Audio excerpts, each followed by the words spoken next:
The retirement cake was beautiful, 3 layers, vanilla with buttercream frosting, decorated with gold trim and my company logo. But when I read the message my wife had written in elegant blue script across the top, my blood turned to ice. Finally free from you. Congratulations, Earl. My name is Earl Turner. I'm 65 years old, and I was standing in front of 200 guests at my retirement party when I realized that my wife of 35 years had just publicly announced that she was leaving me. What does this mean?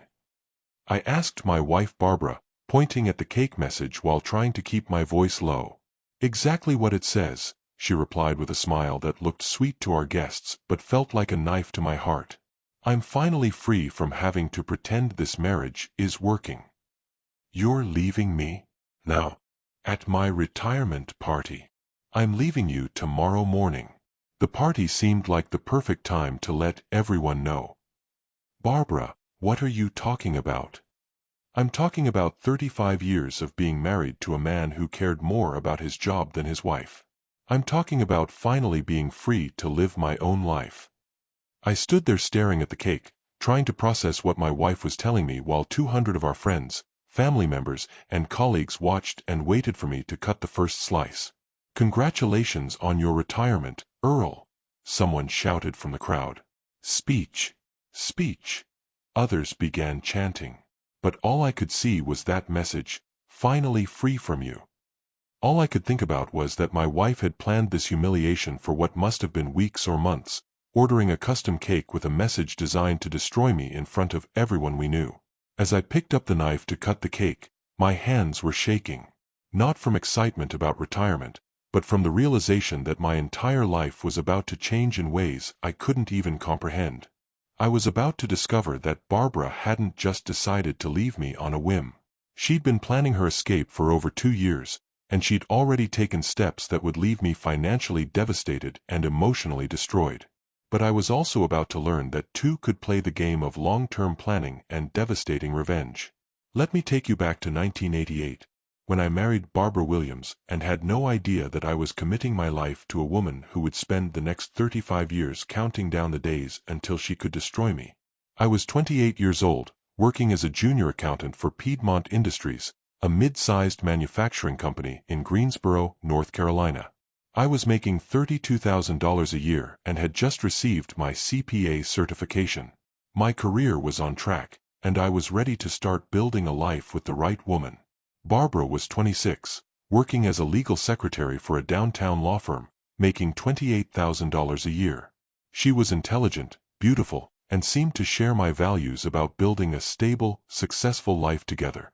I want to marry a man who's ambitious and driven, she told me during one of our early conversations about the future. I want to build something meaningful with someone who takes life seriously. What does meaningful look like to you? Financial security, a nice home, respect in the community, the ability to provide for our family. That's exactly what I want too. Then we want the same things. We dated for 2 years before getting engaged. During that time, Barbara was supportive of my career goals and seemed excited about the life we were planning together. Earl's going to be a partner at his accounting firm someday, she'd tell her friends. He's the most dedicated and hard-working man I've ever met. We got married on June 18, 1988, with a beautiful ceremony at First Presbyterian Church and a reception for 150 guests. It cost $12,000, which was a significant expense for us at the time, but Barbara insisted that our wedding should reflect the kind of life we intended to build together. This is an investment in our future, she said as we planned the wedding. People need to see that we're serious about building something substantial. It's a lot of money for one day. It's not about one day. It's about establishing ourselves as the kind of couple that other people look up to and respect. Barbara was very focused on image and social status from the beginning of our marriage. She wanted us to be seen as successful, ambitious, and upwardly mobile. For the first few years of our marriage, everything seemed perfect. I was advancing in my career, Barbara was excelling at her job, and we were building the kind of life we'd both dreamed about. In 1991, I was promoted to senior accountant with a salary increase to $42,000. We used the extra income to buy our first house, A 3-bedroom colonial in a nice neighborhood for $85,000. This is just the beginning, Barbara said as we walked through our new home. Someday we'll have the biggest house in the best neighborhood. Let's focus on enjoying this house first. I'm always focused on the next goal. That's how people get ahead in life. Barbara's ambition was one of the things I loved about her. She was never satisfied with the status quo and always pushed both of us to achieve more. In 1993, I was promoted to accounting manager with a salary of $52,000. Barbara left her secretarial job to work as a paralegal at a larger law firm, increasing her income to $35,000. We're really starting to build something, she said as we celebrated our promotions over dinner. We make a good team. We make a successful team.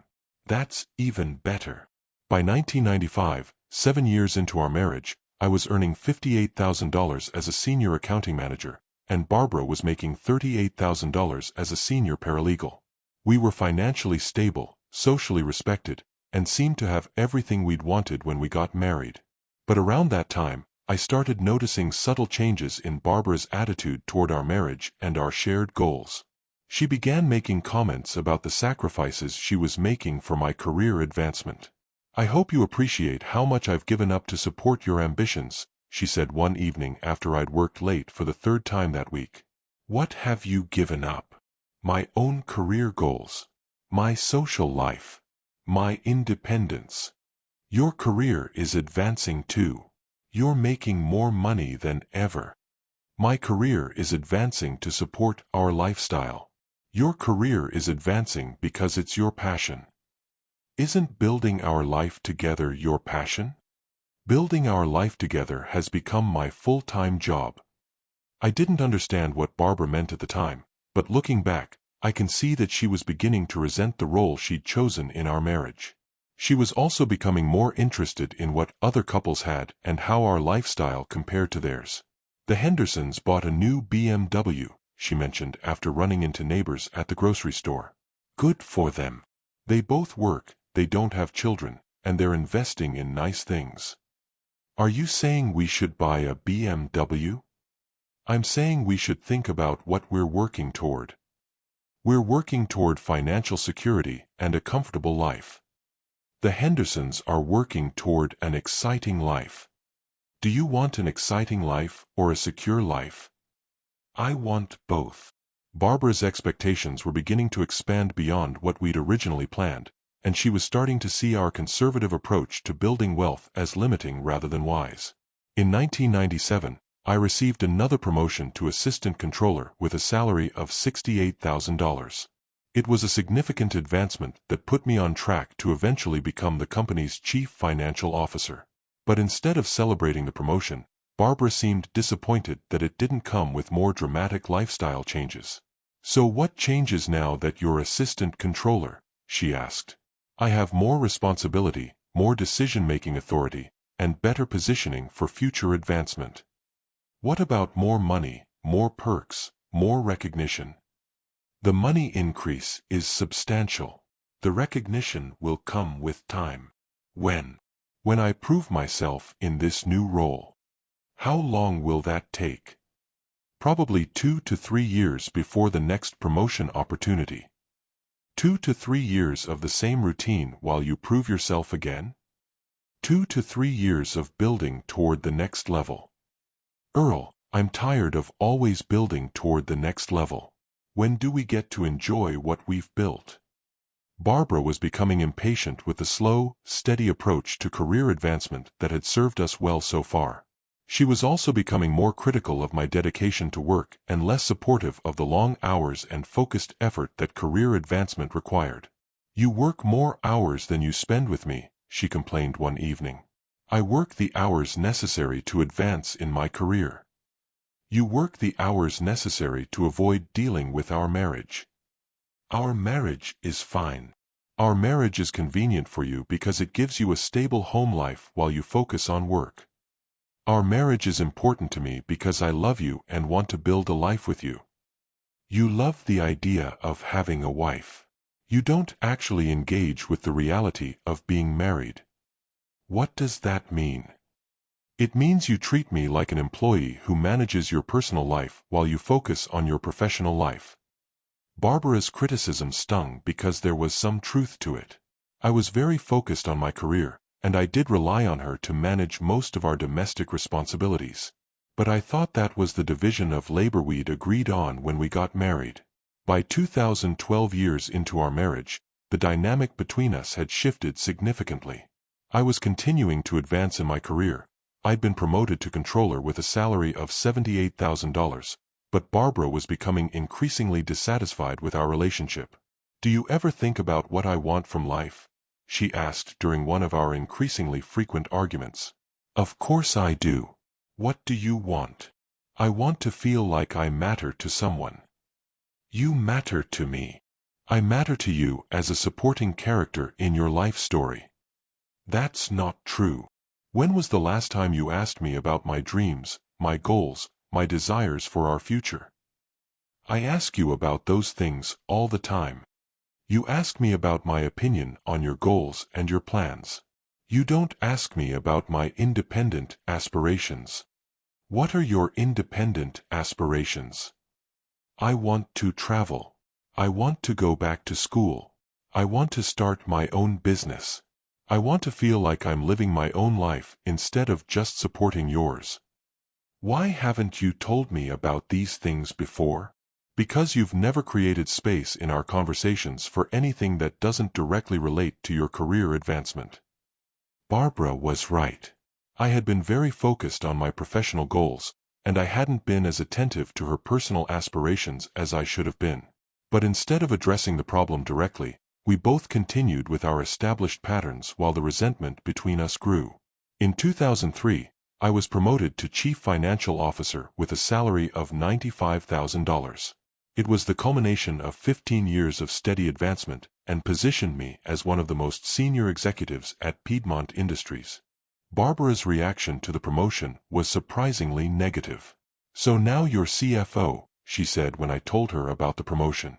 "Yes, and I'm excited about the challenges and opportunities. And I'm supposed to be excited about more responsibility, more stress, and more hours away from home? I thought you'd be proud of what we've accomplished." "What we've accomplished?" "Earl, you've accomplished a career goal. I've accomplished 15 years of managing your personal life while you focused on work. You have your own career. You're doing well at the law firm. I have a job that pays the bills and gives me something to do while you pursue your passion. Isn't our life together your passion? Our life together has become a project that I manage while you focus on your real interests. My real interests include our marriage and our future together. Your real interests are work, career advancement, and professional achievement.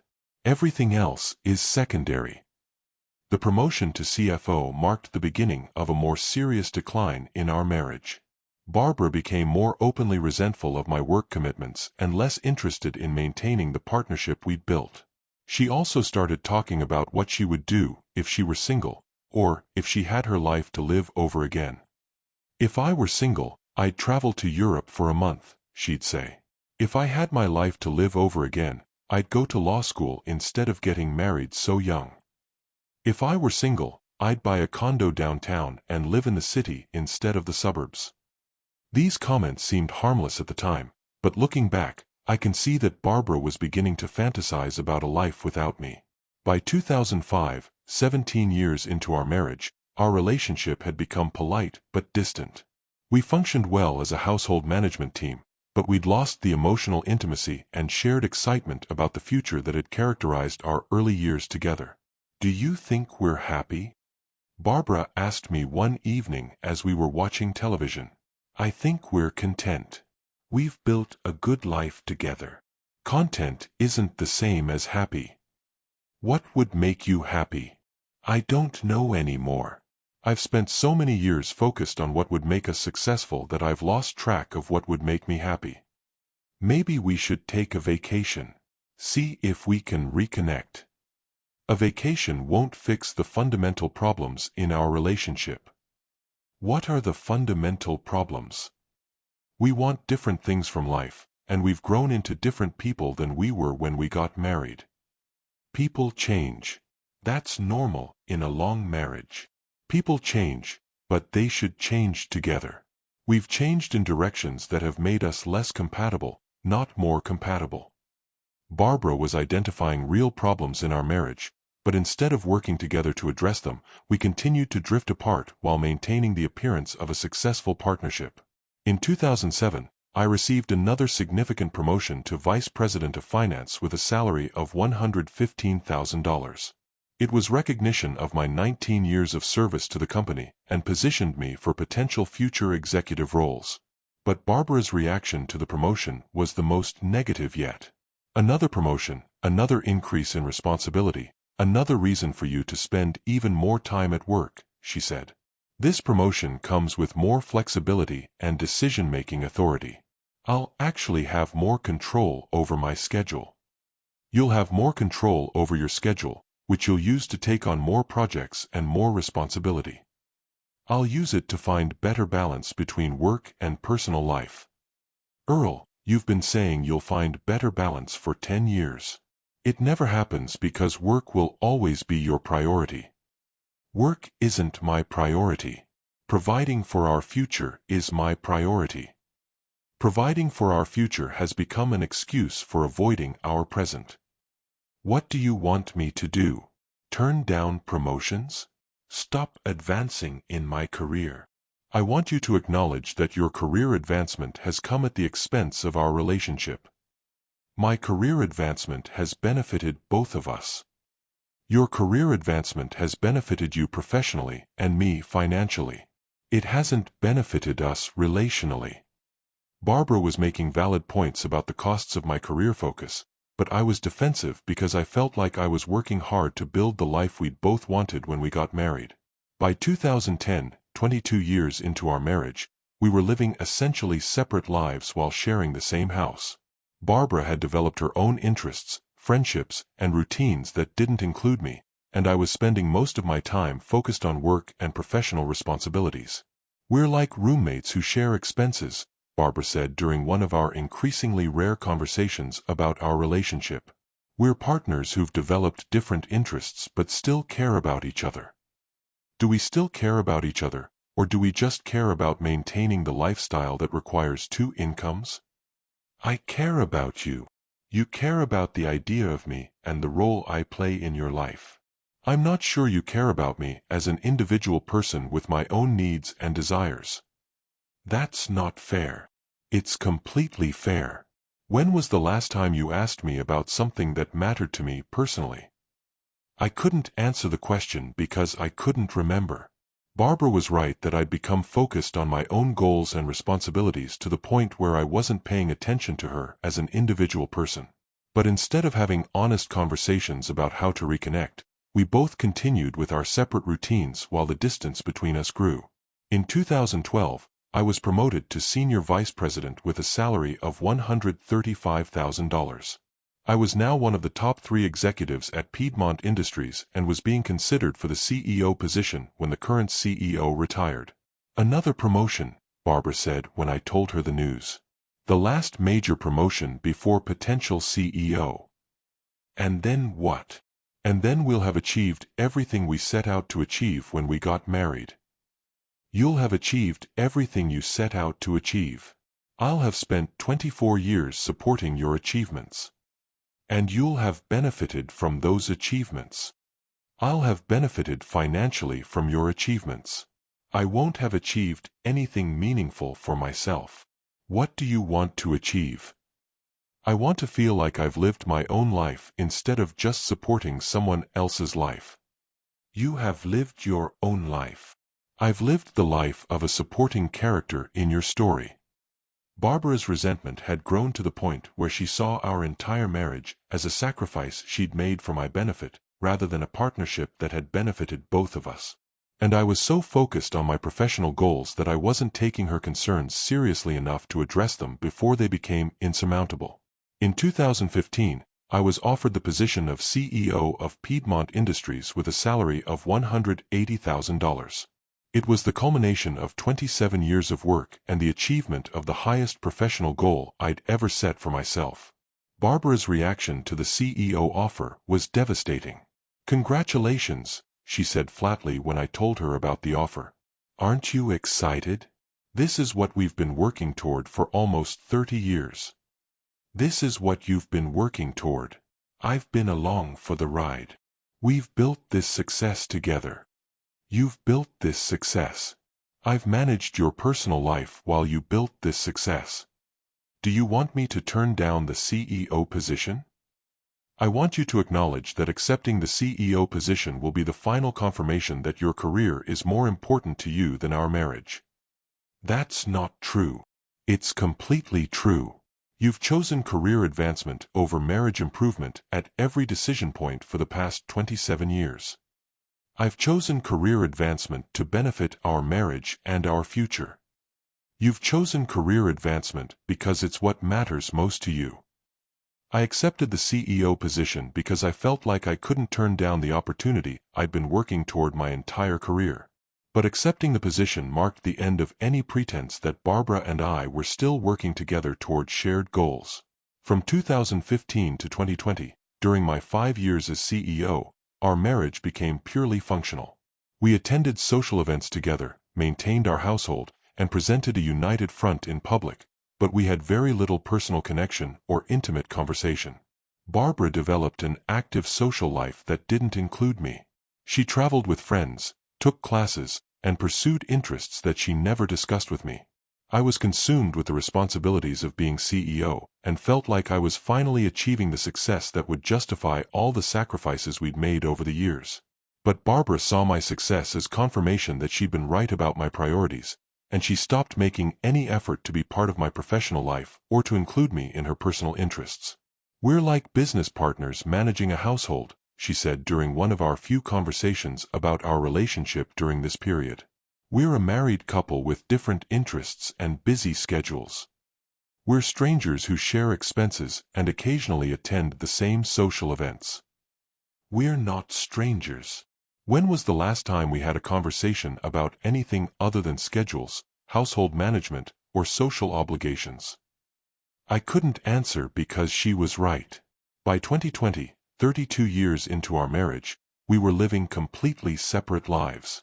Barbara had her routines, her friends, her interests, and her activities. I had my work, my responsibilities, and my professional goals. We were polite to each other. We fulfilled our obligations as a couple, but we had no emotional intimacy or shared excitement about anything. "I feel like I'm waiting for my life to begin," Barbara told me during one of our rare serious conversations. "What do you mean?" "I feel like I've spent 32 years preparing for and supporting your life, and I've never gotten to live my own life." "You are living your own life." "I'm living a life that's defined by my role as your wife. I've never gotten to discover who I am as an independent person." "You could discover that while staying married."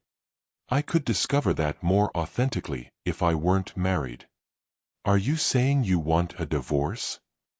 "I'm saying I want to live my own life before it's too late." "And you can't do that while married to me?"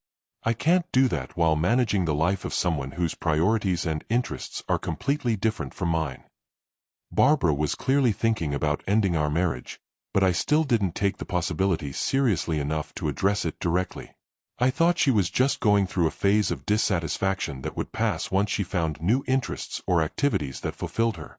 In 2021, I announced that I would be retiring from Piedmont Industries at the end of 2023 after 8 years as CEO and 35 years with the company.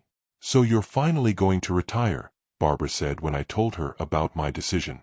"I'm ready to step back and enjoy the life we've built." "What does enjoying the life we've built look like to you?" "Travel, hobbies, more time together, maybe some consulting work to stay engaged professionally."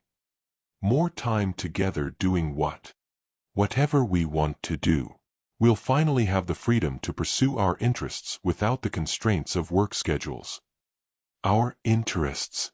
Earl, we don't have shared interests. We have parallel lives that occasionally intersect for social obligations." We can develop shared interests. We can try to develop shared interests. But we might discover that we're too different to enjoy spending time together. We've been married for 33 years. We must have something in common. We have a history in common. That's not the same as having interests, values, or goals in common. Barbara's response to my retirement announcement should have warned me that she wasn't planning to spend my retirement years trying to rebuild our relationship.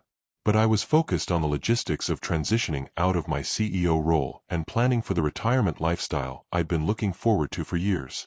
During 2022 and 2023, as I prepared for retirement, Barbara became increasingly distant and secretive about her activities and plans. She was going out more frequently without telling me where she was going or who she was seeing. She was receiving phone calls that she would take in private, often walking outside or into another room to talk. She was spending more time on her computer and was protective about her screen when I walked by. "You seem very busy lately," I mentioned one evening after she'd received her third private phone call of the day. "I have a lot going on." "Anything interesting?" "Just personal projects and activities." "What kind of personal projects?" "Things that wouldn't interest you." "Try me." "Earl, you've never shown interest in my personal activities before. Don't start now out of curiosity." Barbara's secretiveness should have raised red flags, but I was distracted by my own retirement preparations and assumed she was just developing new hobbies or social connections. I was also planning a retirement party for December 2023 that would celebrate my 35 years with Piedmont Industries and my transition to retirement. "I want to have a big party to celebrate this milestone," I told Barbara. "How big?" "Maybe 200 people. Colleagues, friends, family, community members." "That's a lot of people." "It's a significant milestone. I want to celebrate it properly." "Where do you want to have it?" "The country club would be perfect. Good space, good catering, appropriate atmosphere." "How much will it cost?" "Probably $8,000 to $10,000 for everything." "That's expensive for one party." "It's a once-in-a-lifetime celebration." "Okay, I'll help you plan it."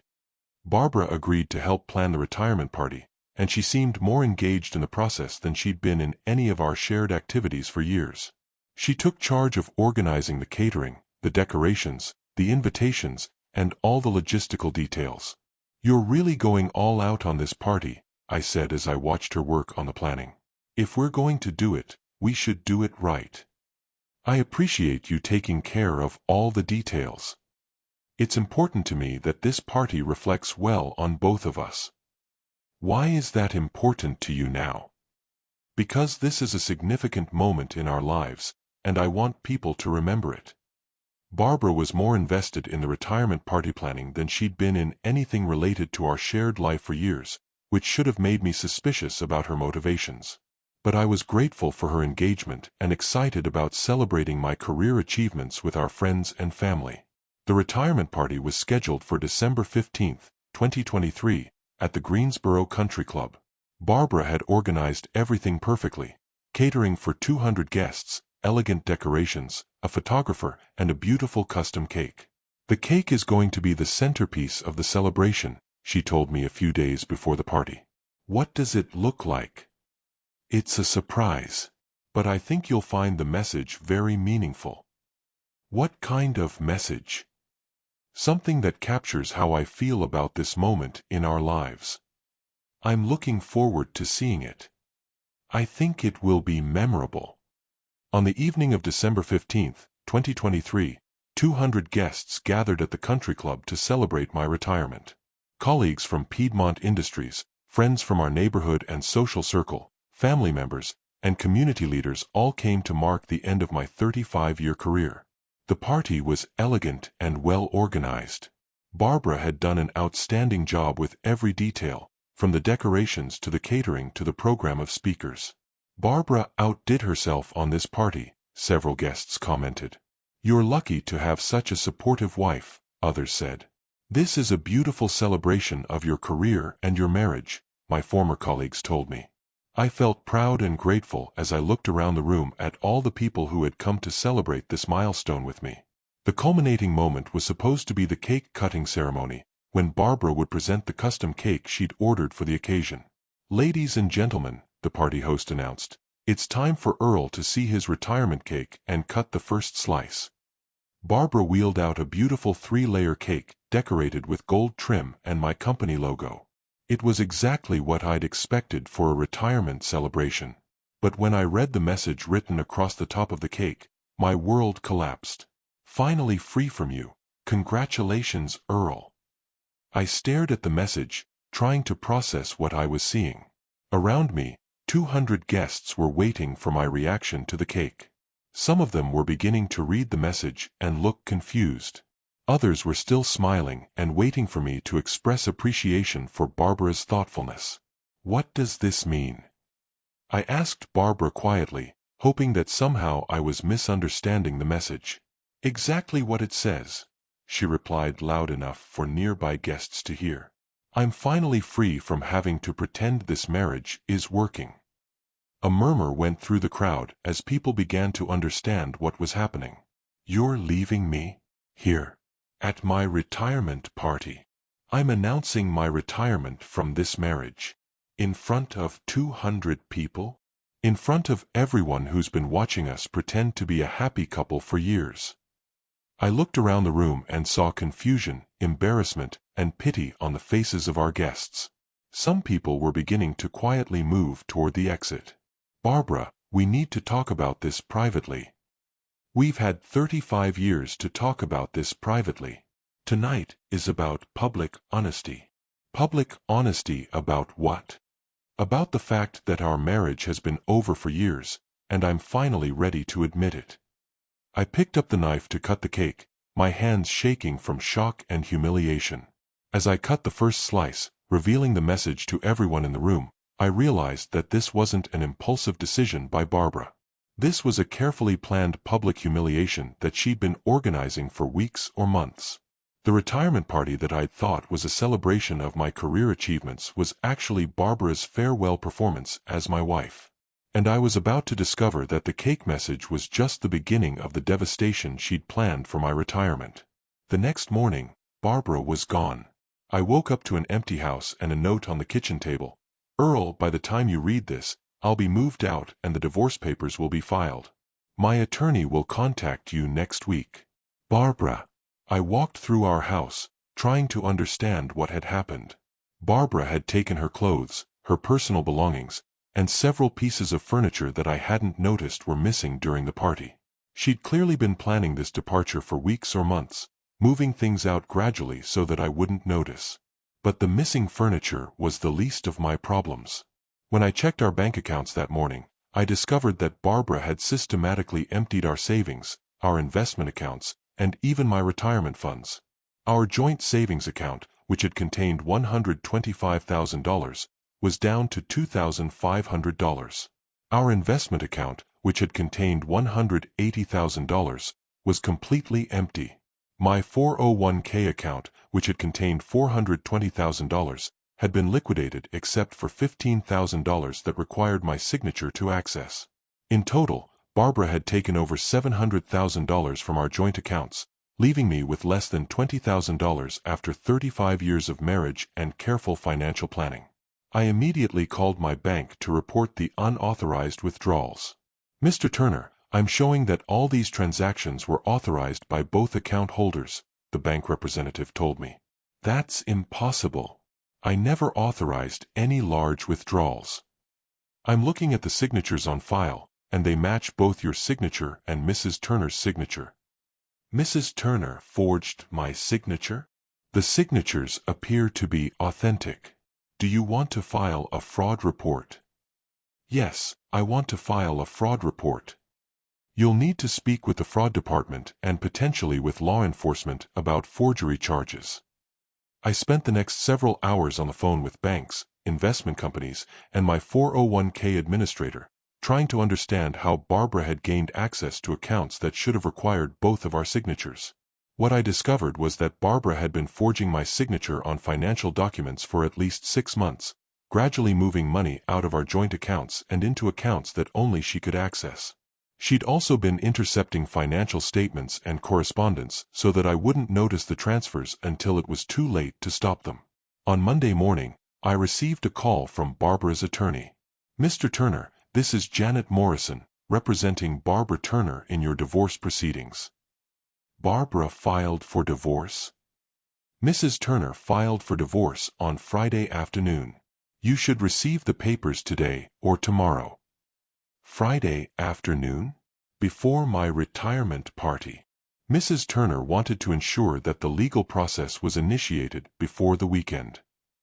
So she filed for divorce before publicly humiliating me at my retirement party? I can't speak to Mrs. Turner's motivations for the timing of her actions.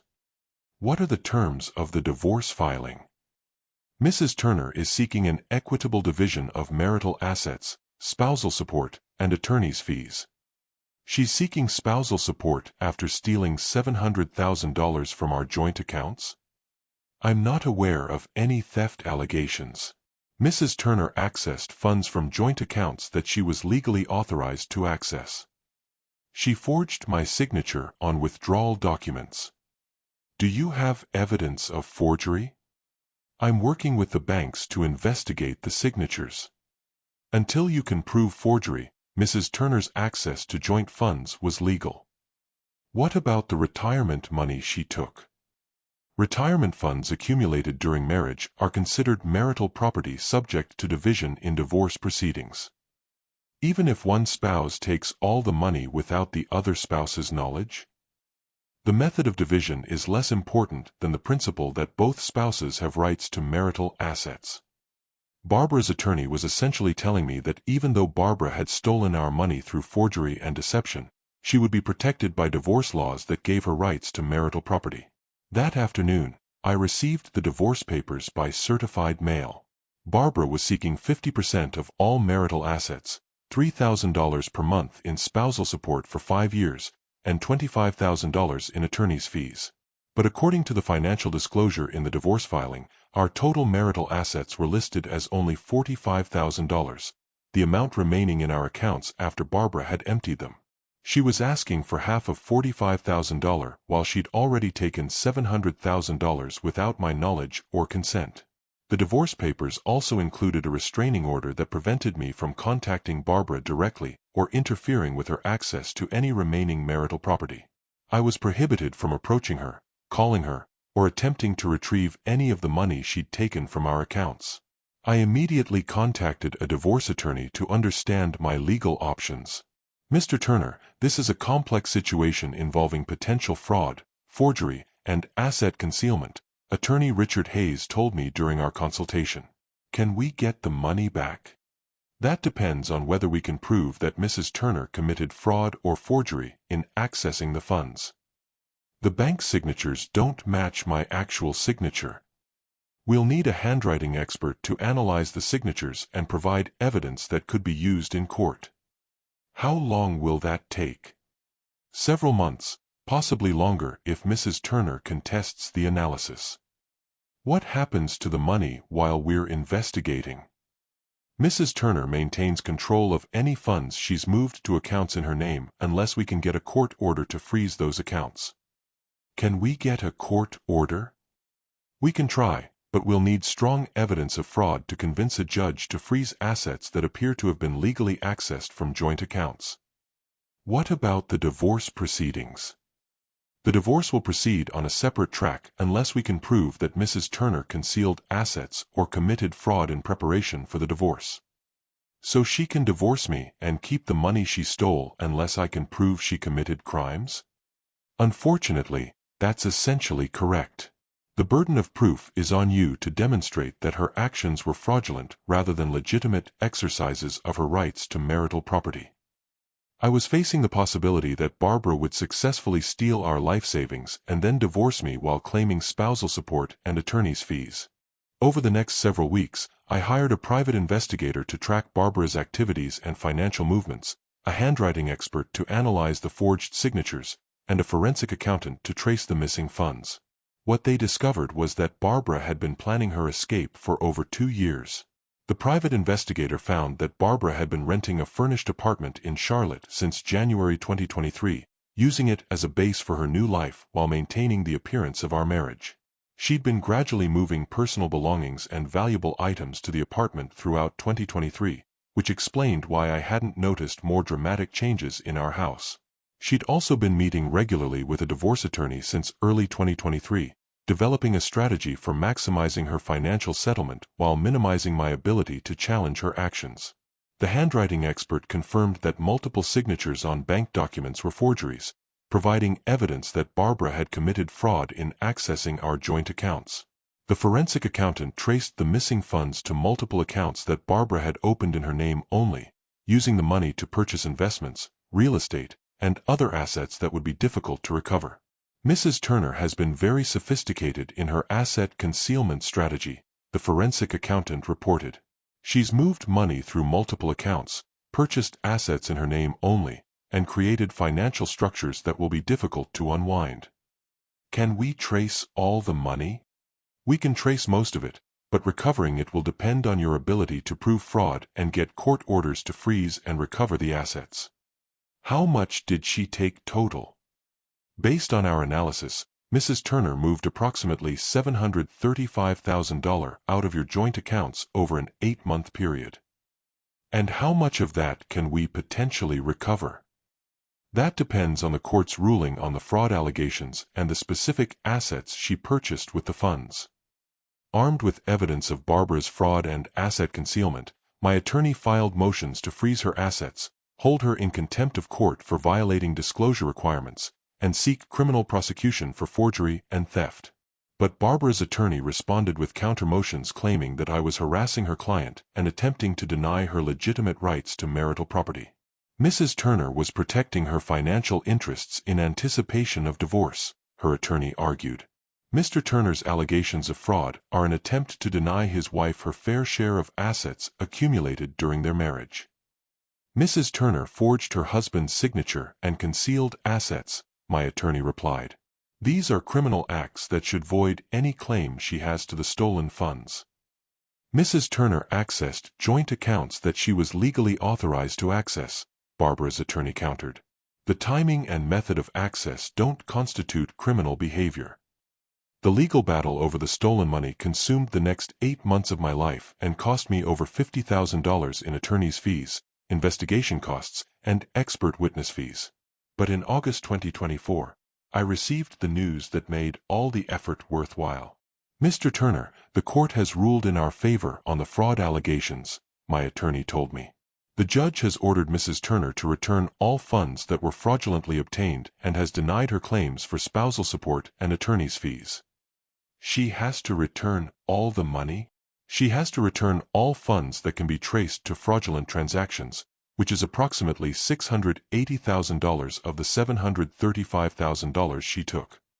What about the remaining $55,000? That represents funds that she accessed through legitimate transactions before she began forging signatures. So I get back most of our retirement savings? You get back most of your retirement savings, plus the court has awarded you additional damages for the costs of investigating and recovering the funds. What additional damages? Mrs. Turner has been ordered to pay your attorney's fees, investigation costs, and expert witness fees, totaling approximately $75,000. So she has to pay me $75,000 on top of returning the stolen money? Correct. The court found that her fraudulent behavior caused you significant financial harm that she should be responsible for remedying. What about criminal charges? The district attorney has decided to prosecute her for forgery and fraud. She's facing potential jail time and additional financial penalties. How long could she go to jail? For the amount of money involved and the sophistication of the fraud, she could face 2 to 5 years in prison. The court ruling was a complete vindication of my claims and a total defeat for Barbara's attempts to steal our life savings and divorce me with impunity. But the legal victory was only part of the satisfaction I felt.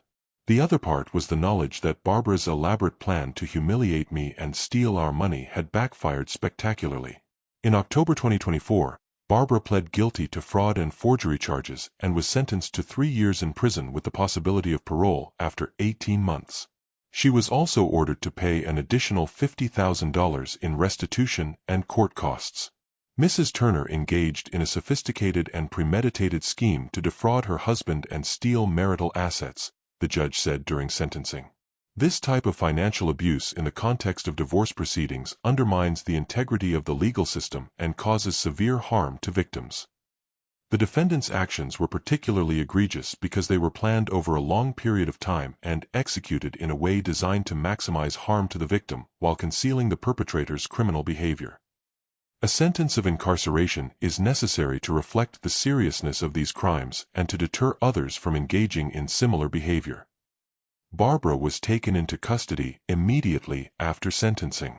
As I watched her being led away in handcuffs, I thought about the message she'd written on my retirement cake, "Finally free from you."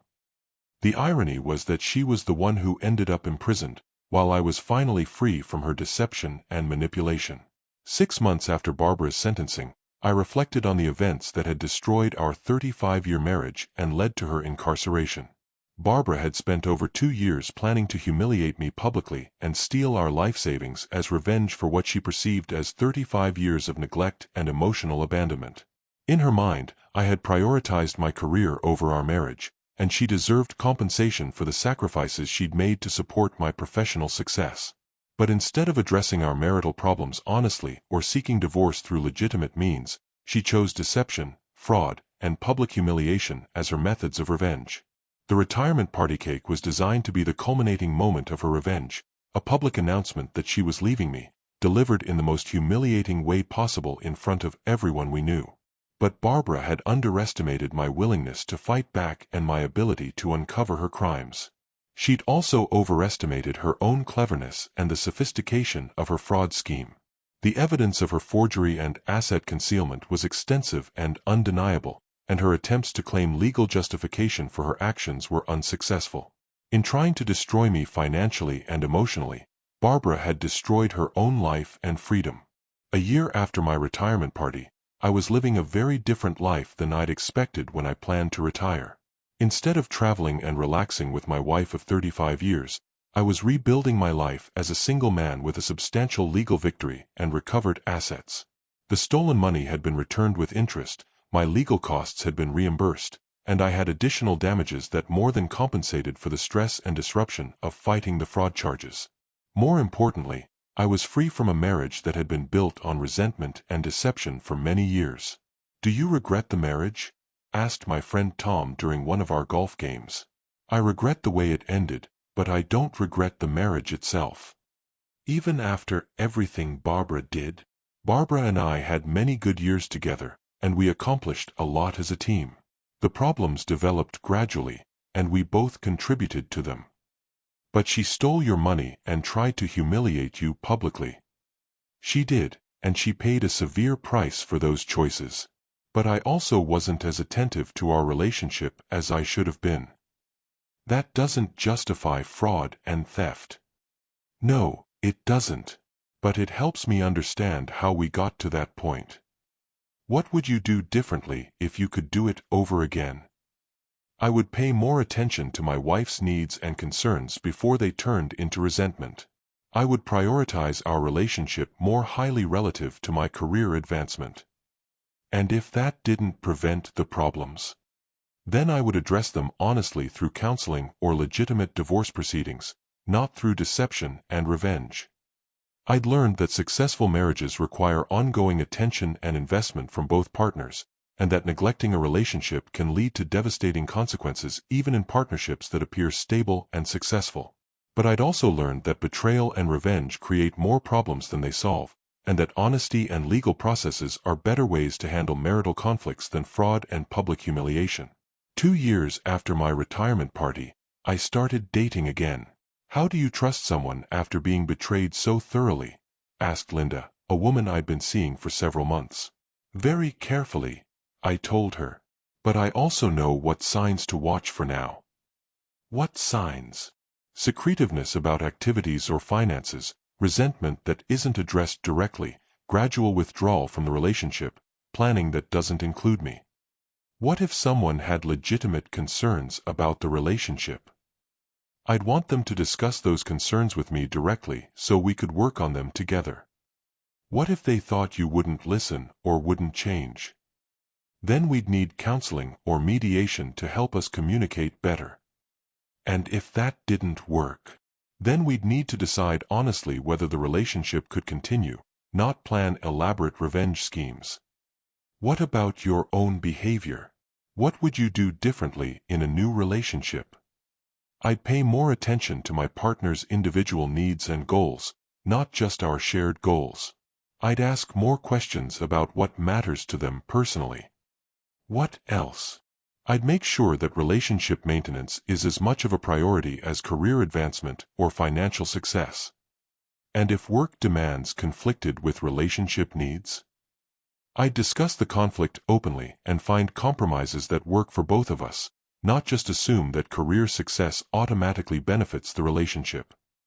Linda and I have built a relationship based on honest communication about our individual needs and our shared goals.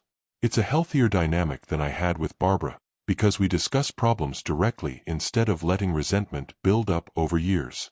We also make relationship maintenance a priority, rather than assuming that the relationship will take care of itself while we focus on other goals. 3 years after the retirement party disaster, I received a letter from Barbara in prison. "Earl," she wrote, "I've had a lot of time to think about what I did and why I did it.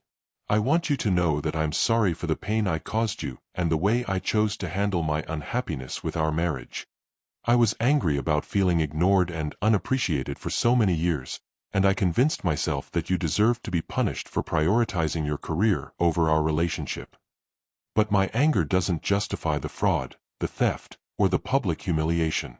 I chose to handle my problems in destructive ways that hurt both of us. I hope you can forgive me eventually, not for my sake, but for your own peace of mind. I also hope you find happiness with someone who appreciates the kind of man you are."